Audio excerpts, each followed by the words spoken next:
And welcome into another duly noted podcast brought to you by Titan MRI and ABC Fine Wine and Spirits. We appreciate all you for watching, all you for listening. We have just been getting incredible reports back, people who really like this show, and I'm glad you do. And a lot of it's because of the guests, not because of me. I understand that. We got two good ones for you today. Nat Moore will join us. Of course, played in 2 Super Bowls and still with the Dolphins. Great guy, and I'll confess. Well, maybe I'll confess it to him how much I admire the guy. One of the greats of all time. We'll talk to him about the Super Bowl and what they're doing down in Miami, and then a little bit later, Mark Wise. I've been wanting to get him on the show. I know he also does the Hoops There It Is podcast, but I thought we could get him on here and talk about the wacky world of college basketball, because that's what it is. And of course, it became even wackier today. Florida's game at LSU Saturday canceled. They're not going to be playing it. That news broke about an hour and a half ago.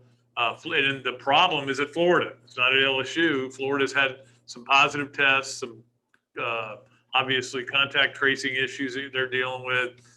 It's just one after another that we're dealing with. We'll have Mark Wise on, and Mark, I know, was supposed to work this weekend, and his games got canceled. So it's just the way we're dealing with this. And at some point, it's almost like you want to say, hey, guys, let's just not play any more games.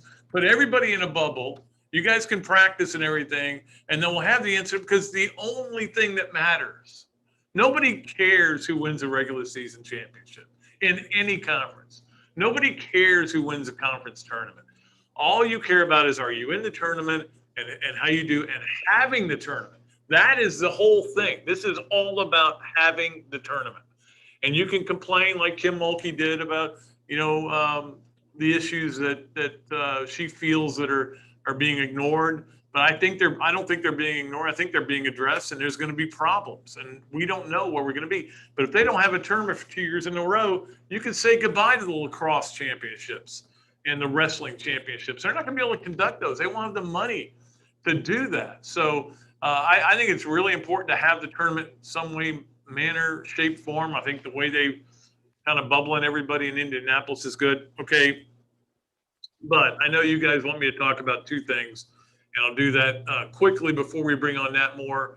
One is signing day, which was nobody signed with Florida because they already had their class and they've gone to the transfer portal. There's nothing wrong with that. Look at your roster. Do you like your roster? That's all that matters. And the second one was the way basketball failed, obviously, on Wednesday. That was, it's something we've gotten used to, and we'll talk a little bit more with Mark about that. Right now, though, we want to go to our hotline and bring on one of the hottest guys in the world. Might be my favorite, one of my favorites. We had Carlos Alvarez on earlier in this show. This guy is also one of my favorites to ever play the game in Florida, Mr. Nat Moore. How are you, Nat?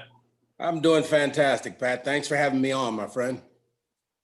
Hey, I don't think I think like older Gators know, but younger Gators don't even know how good you were, because there's only that 1 year really of, as a sample size, and it was an unbelievable year.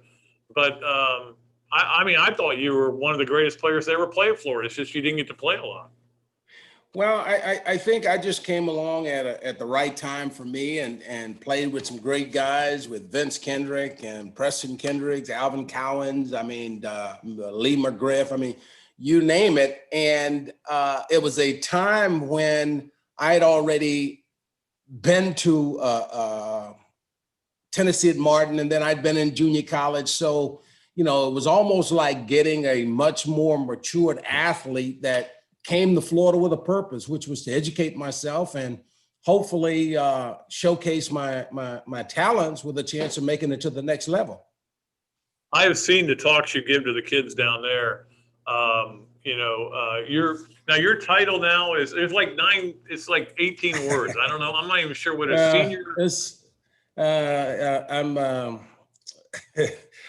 Senior VP of Special Projects and Alumni Relations, and advisor to the CEO, which means I do absolutely nothing.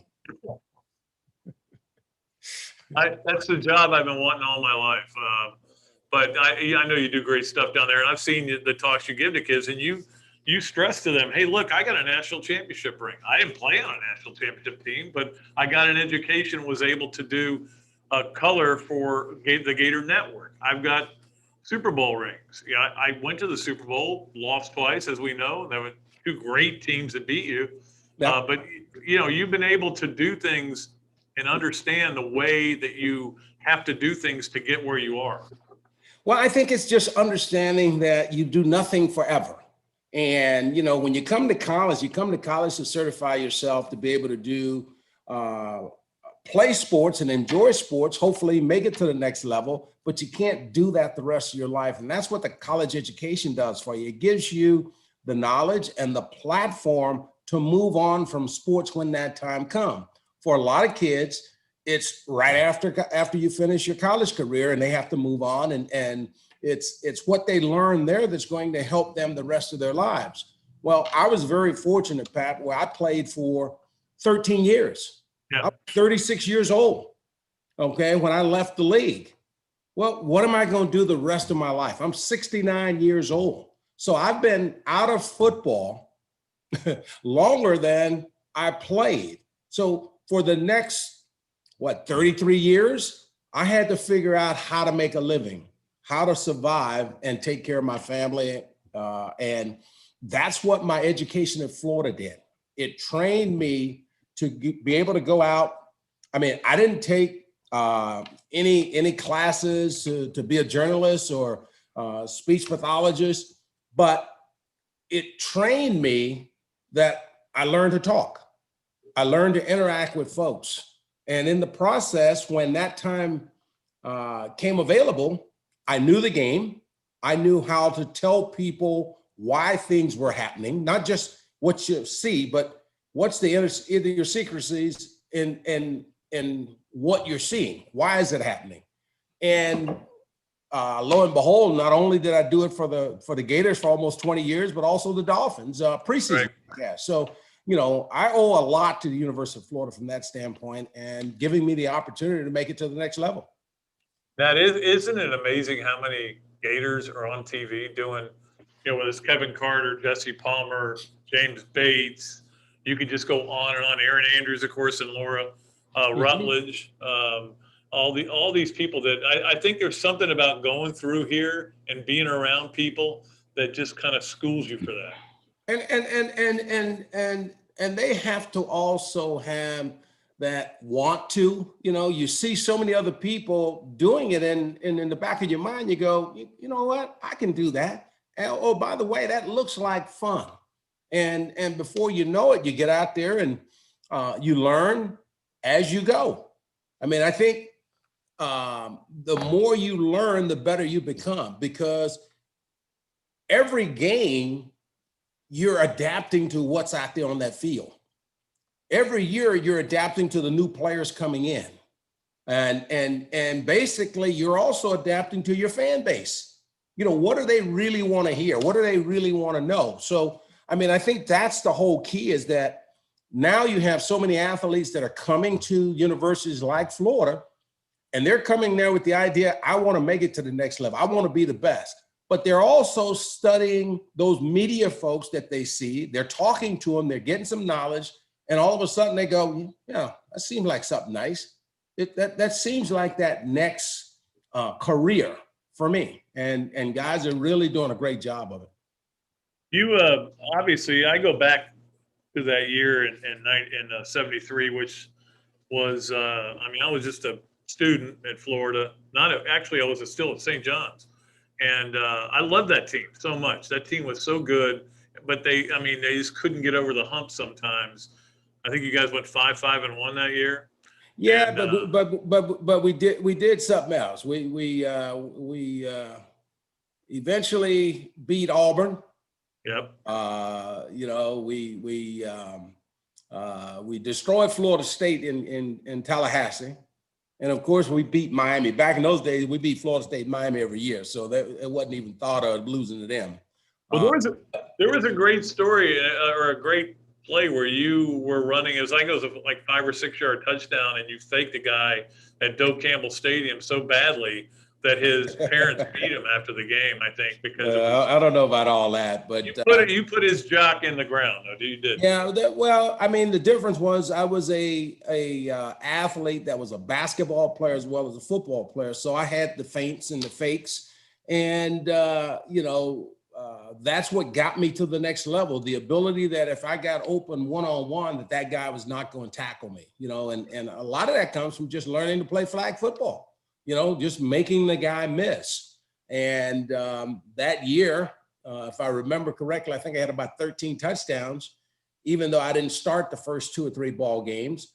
But the difference was when I got in, I was able to make people miss and put the ball in the end zone. And, we had Chan Gailey was my quarterback back in those days, and I hate to see Chan leave the Dolphins here because he just retired again.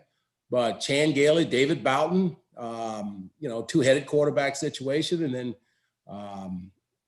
Lenny Lucas was the tailback the first couple ball games. And then it was a two-headed monster with Lenny and I. So, and it just showed you what a great job of coaching Doug Dickey did as he was breaking in a whole new group of guys. And as you saw, the recruiting got better. We got much better players year in and year out. And, in comes the Wes Chandlers, the Chris Collinsworths. I mean, you name it. But it was all started going back to when Willie Jackson and Leonard George first came there, that made guys like myself and Jimmy Dubose and Wayne Fields all want to come to the University of Florida. Yeah, I was going to ask you that because 1972 is when you came here. And, of course, you were a basketball player from Miami-Dade, and nobody even knew anything about you in the media, because I remember the big story in your first game, your program, it was listed as Nat Moore. So we had to straighten that out. But to come here, you're only 2 years removed from a segregated team. So that must have still been a little bit uncomfortable. Yeah, I mean, things were different, but I didn't come there to worry about everybody else. I came there with the idea that I'm going to educate myself. I'm going to play football, and I'm going to have a chance to develop a career. And so, the one thing you learn in racism is when people have a problem with you, that's their problem. Mm-hmm. Unless I get engaged or let it affect me, it's still just their problem. Okay, it only becomes my problem when I react. Right. And so by the time I got to the University of Florida, because I'd already been through that in high school, I had learned that the worst thing you could do is react to somebody that has a problem with you, because there's nothing they can do to you as long as you don't react. And by the time I got there, Florida was not that bad for me as it was for Willie Jackson, Leonard George, Vince Kendrick, and the guys that came in early. And they sort of educated me and made sure I did the right things. I mean, no one is successful by themselves. There were a lot of people that along the way that help you maintain and do the right thing. And I thought Coach Dickey and Doug Knox and that whole crew did a good job of really marrying the players that we all got along. And when you get a group that you can't separate, everything else works itself out. I had a trivia question in one of my columns the other day about since the modern football began, 1962 or so, how many Florida running backs led the team in receiving? You were one. There's only 3. It was you and John Allen. I can't even remember the third one. I don't think it was Emmett. It was somebody else. But you led the team in receiving that year in 1972. And they loved throwing you that little screen pass and letting you go. Yeah, it was just, it's called getting me the ball in space with the idea that I'm away from the big line of scrimmage. I only weighed 180 pounds back in those days, unlike now I'm 225, 220. It allowed me to get out in space with guys my size. And, very seldom were they going to be able to get me on the ground without me getting some additional yardage. And David Bowden just do a great job of throwing the screen pass. And then when I was in the game with Chan, we were running the option. And Chan was an unbelievable guy as far as understanding when to pitch, when not to pitch, to get the first down. And that created the one-on-ones that Coach Dickey tried to always set up, him and Jimmy Dunn. Yeah, absolutely. And then Chan became the first guy. Remember, they changed the rule where you could send a guy into the game and give the play and come back out. And he come back out, yeah. I think in 74, but that was odd. And think about it. I mean, he learned how to be a play caller from that. But you know, the one thing about Chan that most people don't realize is what a unselfish player he was. You know, Chan was that starter that easily could have said, no, I'm not going to help Dave Bowden. No, I'm not going to help Gaffney. Why am I working to get myself out of a job? But he was such a team player that he helped coach them up. He helped bring their skill set along, where even at times it put him on the bench. And that shows you why he's been such a great coach in his second career. You don't see many guys in that play 183 games for one team, and you did. The numbers are pretty impressive. 510 catches, 7,500 yards, 74 touchdowns. You were in 2 Super Bowls and obviously ran into really good teams. I was at the one in Palo Alto. That 49ers team was ridiculous. And, of course, the Rigo run is what got you guys the other year. But what was it like for you being at the Super Bowl then? I mean, was it the same kind of hoopla that you get now? It's the same stuff, but now it's on steroids. Now this year will be a little bit different because the Super Bowl, as we know it, the media row and all that is not happening. You know, it's the pandemic has put a curvature on all of that. But you know, I always felt like your first time there, for so many teams, it's hard for them to win. They get so caught up in the hoopla and all the things that are going on around. Or even though you're practicing, you're looking at the other team. But when the game comes, or when the hoopla disappears on Saturday and it's time to get ready to play the game, you realize sometime that you're not as prepared as you normally would be for a game, because you got so caught up in all of the hoopla that's going on around you that the game plan, you think you know it, but not like you did all year long, not like you did earlier in the playoffs. And you find yourself not at peak level, is the best way to say it. My first Super Bowl, I actually got spiked on Friday in practice and had to go to the hospital, and they bandaged me up and et cetera.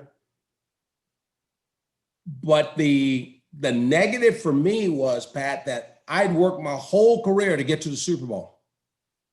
And because I got spiked and was injured, I was going to play, but I'm not starting. And so when we lost the game, I was so depressed that I was really ready to retire from football. I go back now and I reflect and I think about the 49er game, which was 2 years later with Marino and et cetera. We were not good enough to beat them. I can honestly say that. They only won by 22 points. We ain't scored nothing in the second half. So we could not stop Roger Craig, and we couldn't score. So it was a team loss. When the fog got in your way too, I think. Huh? I think the fog got in your way for that game too.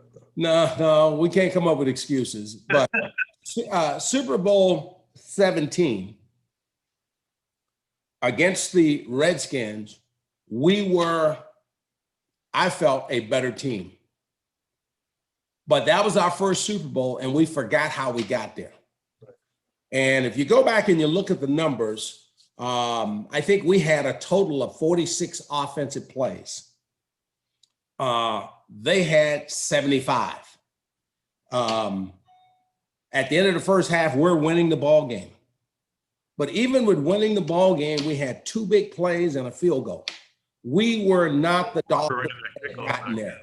Okay. The score was 17-10 at halftime. Fulton Walker runs that kickoff back, and you're winning, and that's called fool's gold. Yeah. Because we didn't make the change at quarterback. David Woodley had been the guy that all year long, if we weren't playing well at halftime, we switched quarterbacks. That was that 2-headed quarterback situation that got us to the Super Bowl. And that fool's goal, because we were winning, we didn't make the adjustment. So when Coach Schuler decided to make the adjustment, it was in the fourth quarter and they had the ball. And we never got the ball back in time enough for Don to have a chance to work his magic. I think we threw the ball 17 times. I think it was 17 times, and we only completed 4 passes. That weren't who we were all year long. A lack of execution. I had a chance to make a diving catch on a third and 1 where we went play action, and it was just off my fingertips, And I go back and I think about it. How much of a difference could that one play have made in sparking us to go on and be more successful and put some drives together? So, winning football is all about players making plays in big situations. If you look at the 2 teams getting ready to play right now, you got guys that are used to making plays in big situations with the 2 quarterbacks. And everybody think it's going to come down to the 2 quarterbacks. Well, I've never seen a quarterback block for himself, throw it himself, and catch it himself. So it's really about the other guys. And even last year when Kansas City won the Super Bowl, if you remember, they were struggling early in the first half. Right. Really having a tough ball game. And Mahomes went over and patted him on the back, talked to him, hey, man, get your head up. We're going to have more opportunities. And all of a sudden, who makes that big play? And then they're off and running. So this game is just going to come down to who makes the most plays. I think the experience of Kansas City being there last year gives them an upside. I think the experience of not necessarily Gronk, but that helps, but Tom Brady playing in 9 Super Bowls and being that common factor for a team that most of those guys have never been to a Super Bowl. So how it'll be up to Tom to keep them under control, not too high, not too low. Right. When those opportunities come, that they can just play football. We get a couple of questions for you, Nat, and then we'll let you go. One from our text line, and that number is 352-780-0720 if you want to get on.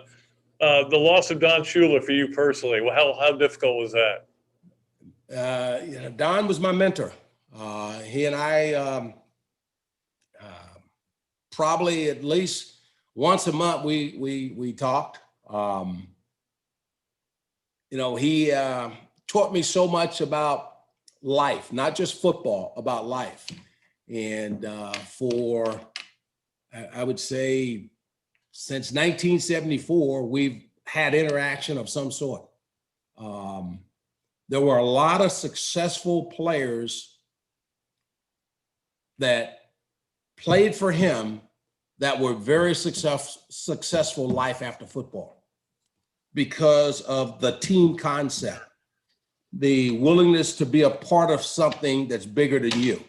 And that was what he preached, selfless players, not worrying about being superstars, selfless players. And this is how all the parts fit. And in the process, a lot of those guys, when they left football and they went into business or they went into different companies, they understood that they were just part of the team. And they went in with the right approach, and then they became extremely successful. So he's a guy that will be missed. He's a guy that already we miss him because, usually he and I would be talking about the draft and talking about the Super Bowl, and him not being at the Super Bowl this year is a first. Yeah. Yeah. My wife met him when they opened up the Shula's over here, and she came over. She goes, "Don Shula's unbelievable." I go, "Yeah, sure. I covered some some games. We also got a Facebook question. How different is it to work with Marino as a player and in the front office? Is that a different job there for you? Well, he's still intense. He's still Dan. I mean, the guy wants to win in the worst way, and it's just sad that we weren't able to get it done. When you think about winning championships, it's not about individuals; it's about team. And so when we look at our failure to do so, we haven't really won a Super Bowl since 1974. And haven't been in a Super Bowl since 1984. Right. So, I mean, it's been a long drought, and he is working just as hard with Chris Greer and Tom Garfinkel and Brian Flores and everybody over there at the training facility to try and find the right guys to get back to prominence. Hey, buddy, I enjoy it as always. Anytime I talk to you, it's fun. It's a pleasure. Like I said, you're one of my favorite players ever at Florida, and it's always great to see you. And hopefully we'll be seeing each other in person soon at some point, because that's something I miss, is being around people like you. And just, I remember you coming up to me at the Orange Bowl 2 years ago, just slapping me on the back. And it was, I haven't anybody slapped me on the back in a long time. So I need that kind of contact. But thanks so much for joining us today, and we appreciate your time. My pleasure, man. And you just stay safe and healthy, my brother. Take care. All right, Nat Moore joining us, one of the greats to ever play here at the University of Florida. I think we have time to get to three things before we go to break, and then we're going to bring on Mark Wise. Three things is now, for this show, it's the only time we're doing it. They're going to be brought to you by the Gainesville Quarterback Club. And the Gainesville Quarterback Club, I'm a member, and you should be too. It's the oldest Gator booster club in the world, and a great place to meet new friends, network with prominent business people, and hear a great collection of speakers, whether it's Dan Mullen, Lou Holtz. I mean, they do almost as well as I do, bringing guests out. Go ahead and give John Stevens a call at 352-222-8516, or sign up on their website, quarterbackclub.org. It's a very special organization to me. It means a lot to me, and they've come on board to be a sponsor, and we're appreciative of them. We'll be letting you know who the speakers are. In fact, I know they have a meeting coming up in March, so we'll talk about that then. We may get some of those speakers to come on the show as well. So three things today. Number one, I watched the Al Davis versus the NFL thing last night. All the 30-30s are great. This one was kind of creepy. With that, I don't know if it was a hologram or actors or what they were doing. They had Al Davis and Pete Rozelle there. They're both dead. It kind of freaked me out a little bit. I did not enjoy that part of it. And to be honest with you, I pretty much knew everything because I covered the NFL during that time. So nothing really blew me away. I would put that towards the bottom of the great 30 for 30s, and they are unbelievable usually.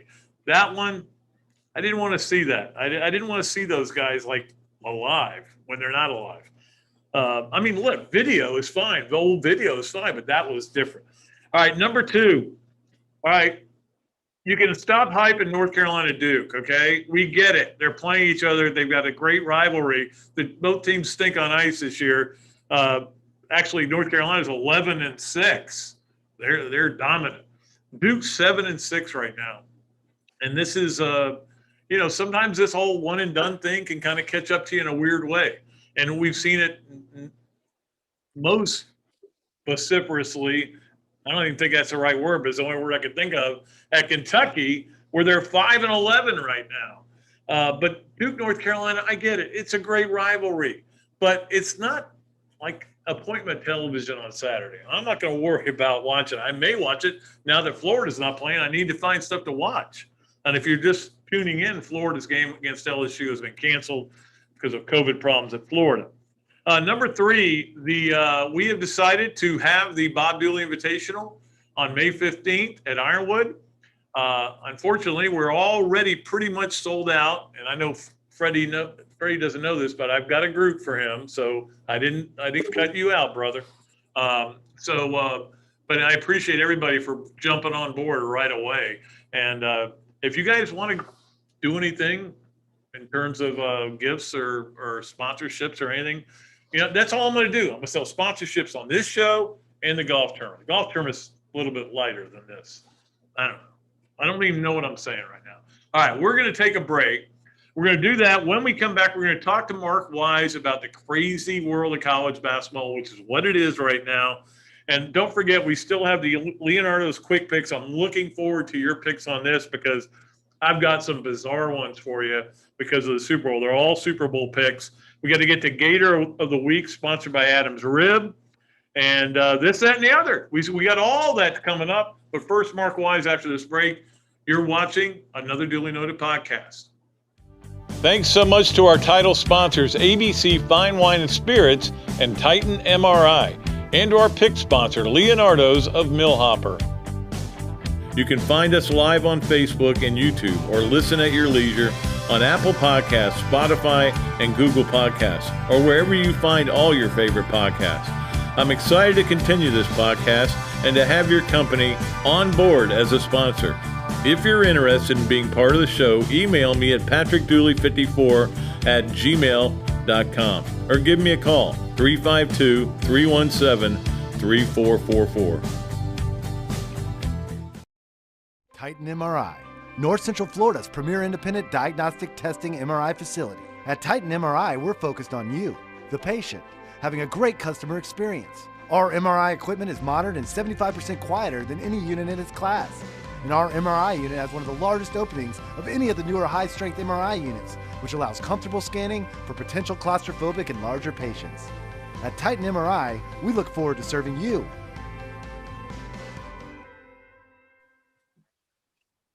All right, welcome back to another Duly Noted podcast. Appreciate everybody for clicking on. And you know this guy very well, Mark Wise. And if you watch the Hoops There It Is podcast, you see him on that as well. And you see him all over television. In fact, sometimes I'll be sitting there and I'll go, do I want to watch this game? Oh, Mark's doing the game. Let's see if he says something really funny.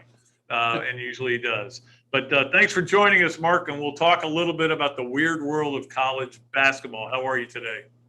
Pat, I'm doing great. And you're exactly right. We have learned, new COVID terms in basketball this year: shutdown, pause, pop-up games.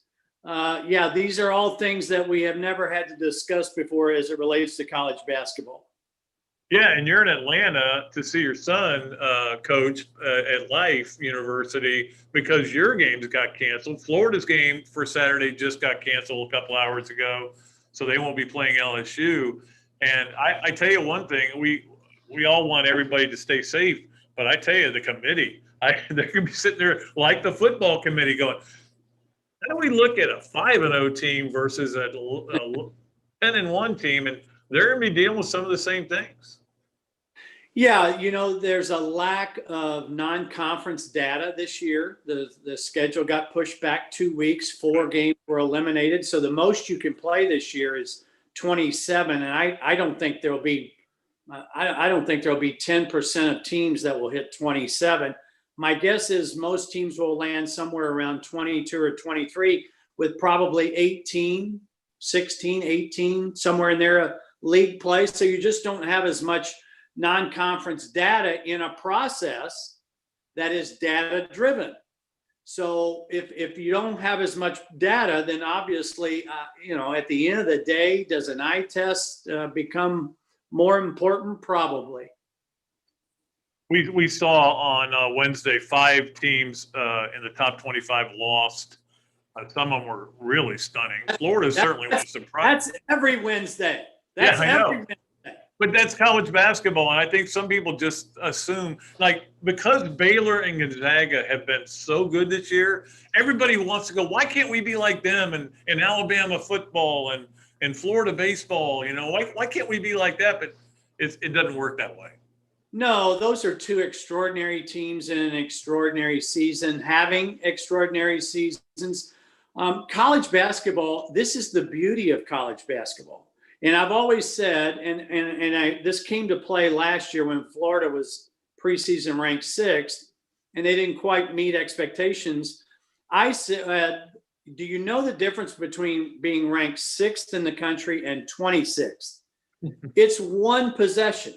And do you know the difference between 26th and 56th? It's one possession.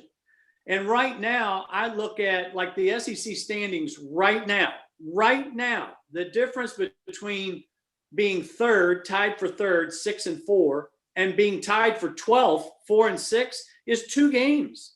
Yeah. That's basically 2 possessions. That's the beauty of college basketball. Yeah, it is. I agree. But it wasn't beautiful Wednesday night for Gator fans who now went back. You know, jumped off the bandwagon. They got so many sprained ankles jumping on and off the bandwagon for Mike White. But, I mean, that game was a game that we've kind of seen out of them before. And, you know, I still give this team a pass for the most part because of what happened with Keontae.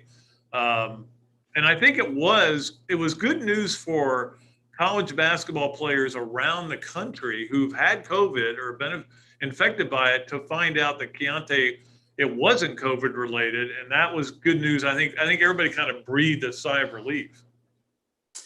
Yeah, I guess so. You know, I'm not the medical expert there, so I don't want to dive into something I really don't have any expertise in. I think there are 2 great stories in college basketball this year that have nothing to do with winning and losing, making shots, missing shots. One is Keontae Johnson, the fact that he is up and about, that he is sitting on, that he's at games. And the other is Andrew Jones at Texas, who overcame leukemia and is averaging 16 points a game this year for a very good Shaka Smart team. To me, those are the 2 best stories in college basketball this year. It has nothing to do with the play in the game. And then as far as the other night is concerned, I'll tell you what's different about this team than previous maybe 3 or 4 teams. You remember the other night, Florida got off to such the bad start. The last 2 or 3 years, those teams would have chased that bad start the entire game. That team did not do that. They led at half. They're up 6 with 6 minutes to go. And guess what, Pat? They missed down the stretch basically the same shots they made at West Virginia. Right. Now, the difference is South Carolina had a couple of putbacks. Florida got caught on some bad switches inside, couldn't keep Keyshawn Bryant off the boards. But other than that, there wasn't a big difference in the defense. You just didn't make shots. Why do you think, I mean, I know what I think, why Gonzaga and Baylor are so far ahead of the curve, it feels like. And if we have a tournament and one of those teams, there's a conference tournament and they have issues and they can't play in the NCAA tournament, do you then have to put an asterisk by the champion? Wow, you've asked about 4 questions in one. That's what I like to do. So let's go to the bottom line. There is no asterisk. If you survive and win this season, you deserve an asterisk. You overcame more than anybody else had ever overcome to win an NCAA tournament. So that would be my asterisk. As they did in football, same kind of deal. Yeah, same kind of deal. So when I look at those 2 teams, what do they have in common? I mean, first of all, roster. I mean, you're talking about potential pros. Nobody goes to the Final Four anymore without pros. And I don't care if you're talking about Butler. Butler went to back-to-back championship games. Gordon Hayward has been in the league since. Yeah. So even the Cinderella teams, the Wichita States of the world, Fred VanVleet got 54 the other night. So, I mean, you've got to have pro talent. So that's number 1. Number 2 is age. And then number 3 is you've got to have teams that can beat you in a variety of ways. And I think both of those teams are probably at the head of the list in that.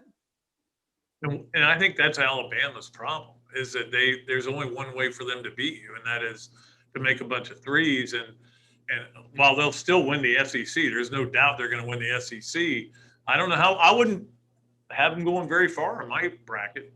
Well, let me counter that. Let me counter that by telling you that they are also top 20 in the country in defensive efficiency. Their defense is much better than what people like to talk about because of all the threes. The other thing that Alabama is doing is they're not 100%. I mean, they're still playing without Jordan Bruner.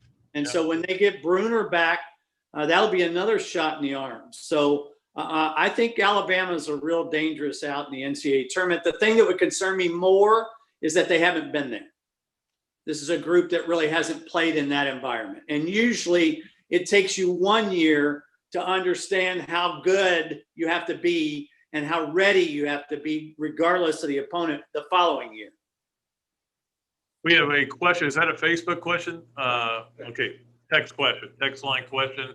Will the Gators drop for the top 25 next week? I don't think there's much doubt about that, especially because you don't get a chance to go and change people's mind by going to play LSU. So now you're 0-1 for the week. I don't know. Later in the week, people may have forgotten that loss. So, it works both ways. Well, I prefer they not be ranked because they struggle with prosperity. Yeah, I guess so. But again, they're up 6 with 6 minutes to go. If they make the shots and they win, it didn't change the way they played. Right. It did not change the way they played. So they're in a position to win the game. If they win that game by 6, go ahead and win. What are we all talking about? Florida's on a roll. Yeah, five in a row.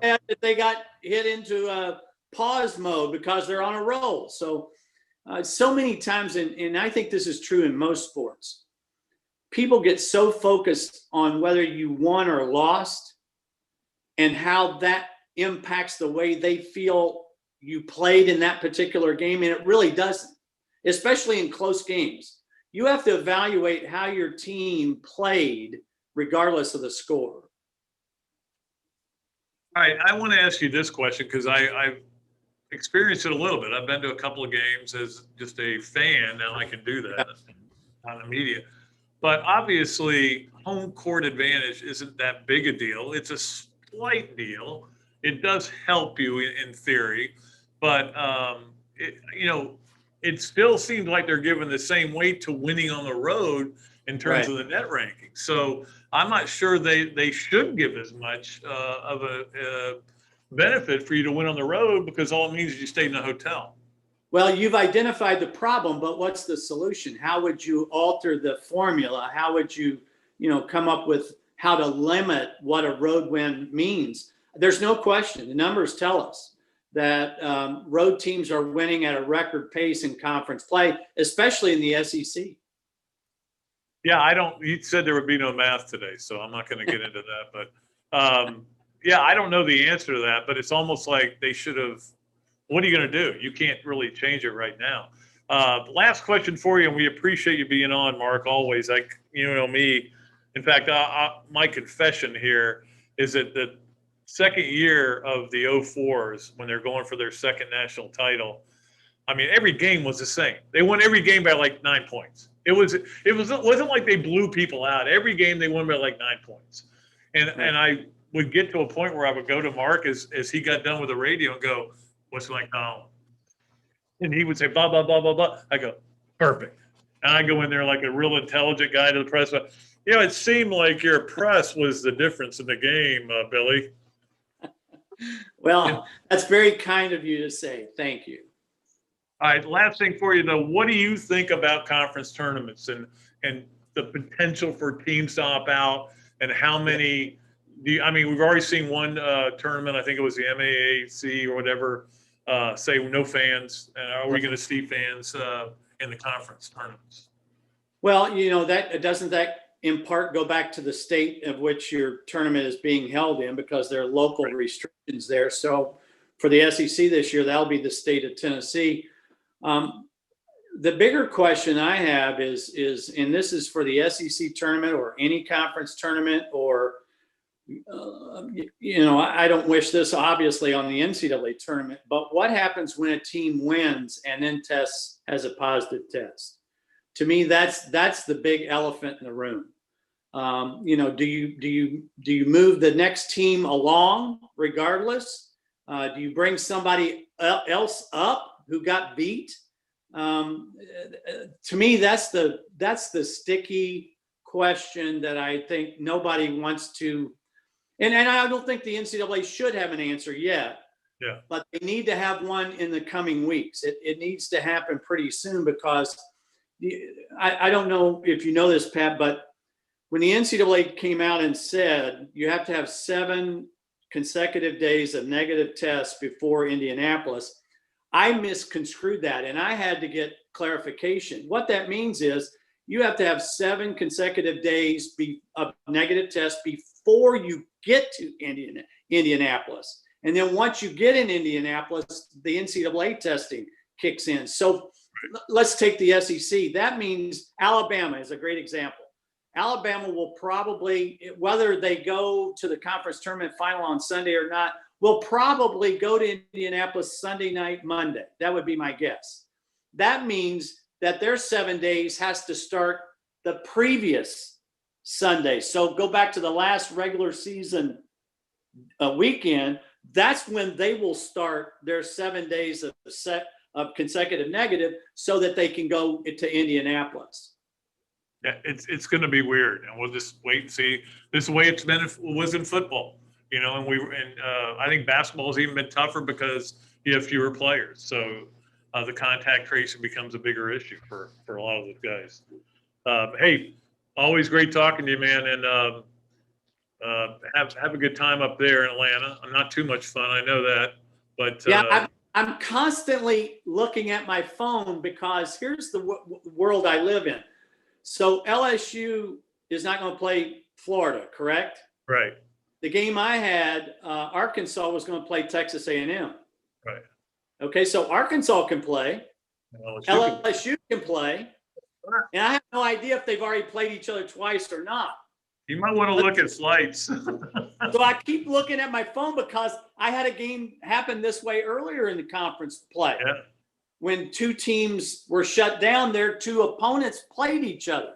So who knows how long I'll be here in Atlanta. Yeah. Well, if it's on, we'll watch it, and we always enjoy it. You do a great job. Thanks so much for joining us, Mark. We'll see you later, buddy. All right, we do have to take a break, but before we do that, I think I'll save all 3 of these segments for after the break. They're going to be fun. This, that, and the other's coming up. Leonardo's Quick Picks is coming up. Gator of the Week, sponsored by Adams Rib. All those are coming up, so you know you want to come back for the final chapter of another duly noted podcast. Thanks so much to our title sponsors, ABC Fine Wine and Spirits and Titan MRI, and to our pick sponsor, Leonardo's of Millhopper. You can find us live on Facebook and YouTube, or listen at your leisure on Apple Podcasts, Spotify, and Google Podcasts, or wherever you find all your favorite podcasts. I'm excited to continue this podcast and to have your company on board as a sponsor. If you're interested in being part of the show, email me at patrickdooley54@gmail.com or give me a call, 352-317-3444. Titan MRI, North Central Florida's premier independent diagnostic testing MRI facility. At Titan MRI, we're focused on you, the patient, having a great customer experience. Our MRI equipment is modern and 75% quieter than any unit in its class. And our MRI unit has one of the largest openings of any of the newer high-strength MRI units, which allows comfortable scanning for potential claustrophobic and larger patients. At Titan MRI, we look forward to serving you.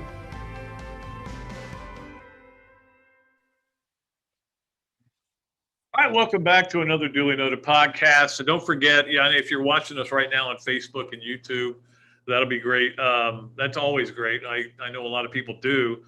You can listen to us whenever on Apple Podcasts, Spotify, Google Podcasts, iHeartRadio, WRUF.com, CastBox, Overcast, Podbean, any of the 39 platforms you can find us on.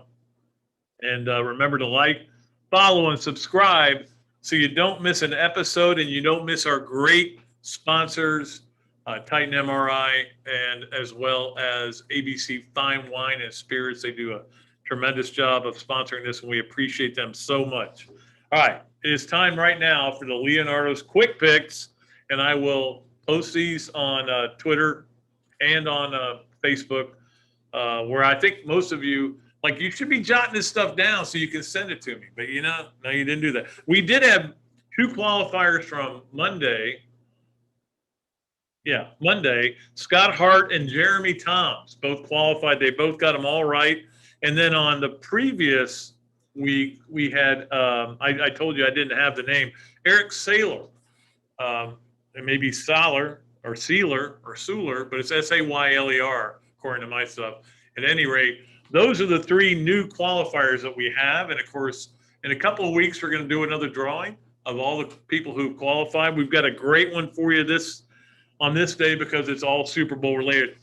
One of the prop bets you can do, maybe Evan and I will bet on this.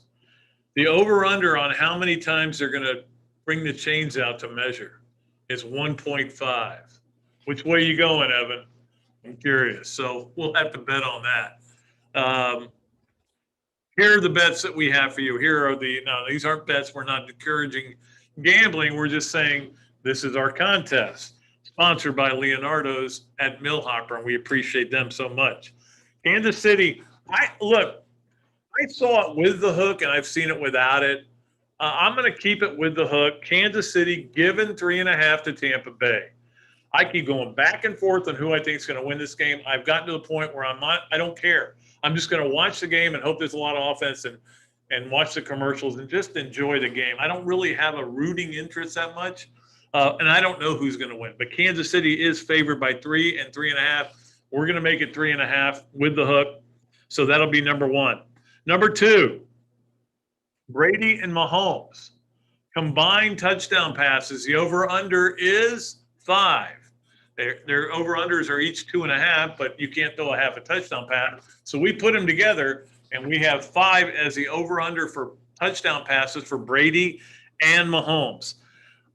Which team, this is number 3, which team will score the last touchdown, or last points of the game, I should say. Not the last touchdown, last points of the game. Could be a safety, could be a field goal, could be a defensive interception, could be anything. So that is number 3. And number 4, I love this question. Think about it for a minute. Will there be a successful 2-point conversion in the game? Because everybody's going for 2 now. These NFL coaches have just lost their minds going for 2. They don't get it, and they need me to bring me in as a consultant. In 15 minutes, I could give them a lesson on when to go for 2 or not. But will there be one? So this is the Leonardo's at Millhopper quick picks. Kansas City minus 3.5 against Tampa Bay. Brady and Mahomes over under 5 touchdown passes. Which team scores last? Doesn't matter how they score. And will there be a successful 2-point conversion, yes or no? So I hope you guys, I can't wait to see how you do there. All right, let's move on to the Gator of the Week, which we do every Friday. And, of course, on Monday we do Gator of the Weekend. Well, the Gator of the Week this week is kind of different. Maybe you're going to say, Dooley, you're getting soft on us. But I really feel for what's going on at this campus over the next few months. I mean, they've already been dealing with so much, as we know. And I'm talking about people like Sports Information. I'm talking about the people in the UAA who have to do promotions. The people who have to take tickets. The people who have to – we're about to get flooded where every sport is playing except football. And there'll even be a spring game there. So every sport is playing, and I feel bad that everybody's going to have to kind of really hustle it up. So they're the Gators of the week. They're the ones who make things happen. I was talking to somebody yesterday, and I said, man, can you imagine if you had full crowds for all these events that are going to be going on? Because baseball and softball are getting ready to start as well. And that person said, well, it's hard enough already, without fans. I can't imagine what it would be like with fans. It's going to be difficult, no question about it. And so for Adam's Rib Company, we love Adam so much. Our Gator of the Week are all the people over at the University Athletic Association and the people that are doing tickets and doing maintenance and doing the EMTs, all these people. It's a rough job, man. It's not going to be easy. You're going to be stretched pretty thin, and we appreciate them because sometimes you don't even notice what they're doing. You really do need to. Okay. So that's our Gator of the Week. One more thing to do, and then we'll get out of here. And we appreciate everybody for watching and listening. Our favorite segment, This, That, and the Other, sponsored, of course, by Ballyhoo and by Darshakow Insurance. We appreciate them for doing that. This, That, and the Other. This. And again, this, that, and the other is a Spurrier saying, and then we like to have fun with it. The this part, Florida finally got ranked in the top 25. That was great after their 4 straight wins. That was you knew what was coming. You did. You all knew it. You all were calling me saying, I'm worried about this game. Well, South Carolina just lost to Vandy. I'm worried about this. I know how it is. Frank Martin has it for Florida. He has a way of beating them. And, of course, the other was a bad loss. The loss that hurt them and dropped them all the way down to 29 on the net rankings. 29's fine. You're in the tournament at 29, but you wanted to continue to build on what they're doing. And, again, they don't get a shot at LSU, which would have helped their net ranking just because the game would have been on the road. That's the weird thing about the way Florida's schedule set up. 5 of the last 8 games on the road. I don't know who they ticked off over in Birmingham. But 5 of the last 8 games were scheduled to be played on the road. Now it's 4 of 7, but it's still going to be tough. They still got plenty of chances to improve their net ranking, to improve their standing. And I don't know. I don't even know how much you guys care about the tournament. You know this team's not winning the NCAA tournament. You pretty much know who is. One of those 2 teams that is undefeated. Maybe a team like Michigan could knock somebody up, but I don't think you're going to see all these great upsets. And you know Florida probably isn't going to be one of those teams that pulls one. They might pull one. Get to the Elite Eight, that'd be great. The key is to make it into the tournament. And they need some more wins, obviously. You've got these 7 games left. Some of them could really help them. And again, with 4 of them on the road, they do help. It's actually an advantage, especially in this time of coronavirus, to be playing road games. It isn't in terms of you're afraid you might get infected. You may have guys that have to deal with contact tracing, and we all know that, and that's what happened with football, and they had to shut it down for 2 weeks. But in just terms of the basketball, if you go on the road, not a big crowd, it's not that hard to play on the road in those terms, but you get more of a bonus for winning on the road. It's a huge factor in the net rankings. All right, so we got that, this, that, and the other. Appreciate our sponsors there. We love our sponsors for Gators of the Week, Adams Rib Company. We love Leonardo's Quick Picks, and of course, we love our main sponsors, Titan MRI and ABC Fine Wine and Spirits. Our new sponsor that's come on board, Gainesville Quarterback Club. We're going to keep it going, though. We still got some. We do need a new sponsor on a weekly basis or a twice weekly basis for 3 things. If you want to get involved in that, we've got some people that may be involved. We'll see what happens. But if you want to give me a call, you know my number, 352-317-3444. Be happy to talk to you about that. I think I'm done. I think that's it. I think it was a great show. I hope you guys enjoyed Nat Moore and Mark Wise. Monday, I think, pretty sure we're going to have Zach Pillar. We may even have Zach. We may go Zach, double Zach Alberti from the Gainesville Sun may join us. I think he's going to join us on Monday. And then on Friday, the great Laura Rutledge, which is always makes me look worse because she's so beautiful and makes the TV look better, though. And what a great announcer she is. What a great job she does. And, boy, you talk about a meteoric rise. She continues to keep going up, and look forward to talking to her because with COVID and everything, I haven't had a lot of chances. Usually I bump into her at an event, bump into her at a, FCC, what do they call it? I can't even think of what they call it. They get their game day, whatever they call it. SEC Nation, I think it is. I don't see her anymore, and I only see her on TV, NFL Live. She's a big part of that. We will have her on Friday. So you don't want to miss any of the shows next week or this week or the next week or the following week or the week after that.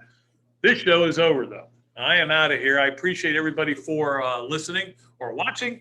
I'm Pat Dooley. I'm deep, way back, and I am out of here.